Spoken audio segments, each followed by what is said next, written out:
चलो अब हम शुरू करते हैं एक नया टॉपिक फंक्शन। फंक्शन से पहले हमने क्या डिस्कस किया? Order pair, Cartesian product, binary relation, domain और रेंज। ये पेज की वीडियो में हमने डिस्कस किया था। अब हम आते हैं फंक्शन क्या होते हैं। मसलन डिफिनीशन हमें दिया गया है, if a and b are any two non-empty sets then any binary relation of f from a to b is called function f। मसलन a और b क्या होगा? दो नॉन एम्प्टी सेट होगा। तो फिर any binary relation of f, मसलन function का हर कोई भी बाइनरी रिलेशन हम ले सकते हैं फ्रॉम a टू b। इसको फिर हम क्या कहते हैं? फंक्शन। कब हम फंक्शन इसको कहते हैं? मसलन पहला कंडीशन आता है हमें डोमेन ऑफ, इस फंक्शन का डोमेन क्या होगा? सेट ए के बराबर होगा।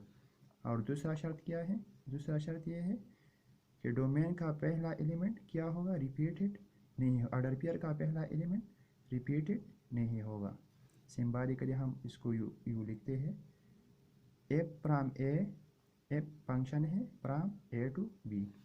हम एक एग्जांपल यहाँ पर लेते हैं। मसलन हम एक सेट लिया है ए और दूसरा लिया है सेट बी। इस पर हमने फंक्शन अप्लाई किया। ये क्या करते हैं? वन को कहाँ तक लेते हैं? वन को ले जाते हैं, ज़ीरो को, तीन को, थ्री को लेते हैं, फोर में ले जाते हैं, सिक्स को फाइव में ले जाते हैं और सेवन को टू में ले जाते हैं। तो इससे हम क्या कार्टेशियन प्रोडक्ट हम बना सकते हैं। मसलन 1 0, 1 को लेते हैं 1 0। अब दूसरा ऑर्डर पेयर हम क्या लेते हैं? 3 4 6 5। 6 कहाँ पर मैप करते हैं? 5 को। और 7 कहाँ पर मैप करता है? 2 को। तो इससे हम क्या करते हैं? ए क्रॉस बी हमने एक रिलेशन लिया। मसलन पहले शर्त की तरफ हम आते हैं। मसलन डोमेन, डोमेन क्या होता है? ऑर्डर पेयर का फर्स्ट एलिमेंट को हम क्या कहते हैं? डोमेन। तो डोमेन आप एक फंक्शन का डोमेन क्या होगा? सेट ए के बराबर होगा। तो हम इससे ये डोमेन लेते हैं, क्या ये सेट ए के बराबर है? मसलन 1 3 6 7 ये क्या है? डोमेन है। तो ये क्या है? 1 3 6 7। तो ये क्या है? सेट ए की डोमेन, तो सेट ए के बराबर है। अब क्या आता है? No repeated and function first element of order pair. मसलन हम दूसरी शर्त देते हैं ऑर्डर पेयर का। इसका मतलब है ऑर्डर पेयर का पहला एलिमेंट क्या होगा? रिपीटेड नहीं होगा। तो हम देखते हैं आया ये रिपीटेड है ऑर्डर पेयर का फर्स्ट एलिमेंट या नहीं। 1 3 6 7 ये रिपीटेड है? नहीं। तो ये क्या करता है? दूसरा शर्त भी पूरा करता है। तो इसलिए ये क्या है? एक फंक्शन है।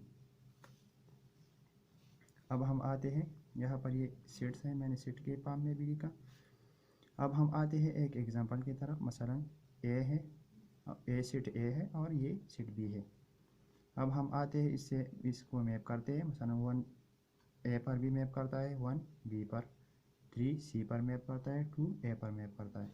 मसलन इससे हम एक रिलेशन लेते हैं 1 ए 1 बी 3 सी 2 ए। अब क्या ये फंक्शन है? आइए पहले शर्त हम देखते हैं। डोमेन ऑफ ए क्या होगा? सेट ए के बराबर होगा। मसलन डोमेन ऑफ एफ सेट ए के बराबर होगा। ये फंक्शन, इसलिए ये फंक्शन नहीं है। क्यों नहीं है? क्योंकि ये फंक्शन का दूसरा शर्त पूरा नहीं करता। क्योंकि डोमेन में क्या है? रिपीटिशन है। फर्स्ट एलिमेंट क्या है? रिपीटेड है। इसलिए ये फंक्शन नहीं है। ये तो क्या है? ये जो हमने ये डिफिनीशन लिखा ये तो लो लेवल पर 10 तक इस्तेमाल होता है। अब हम आते हैं एडवांस। क्या है एडवांस जो डिफिनीशन है फंक्शन का? मसलन फंक्शन क्या है? Function y is equal to f of x is a rule that assign for each value of the independent variable x a unique value of the dependent variable y। इस definition का मतलब ये है कि function क्या होता है? एक ऐसा रूल होता है जो x की हर वैल्यू के लिए, जो हर x को मैं जो भी वैल्यू देता हूँ फाइनाइट वैल्यू, वो x y के लिए डिपेंडेंट वेरिएबल के लिए क्या करेगा? एक यूनिक, एक फाइनाइट वैल्यू देगा। यूनिक मीन फाइनाइट वैल्यू आपको देगा। आइए एक एग्जांपल हम लेते हैं। मसलन हमारे साथ एक जूसर है, जूसर क्या है, फंक्शन का एक मिसाल है। मसलन केला, इस जूसर में मैंने क्या डाला, केला और आम डाला। जूसर क्या करते हैं, इसको मिक्स करते हैं। जब इसको मिक्स करें तो ये हमें क्या देगा, वापस केले और आम का जूस देगा।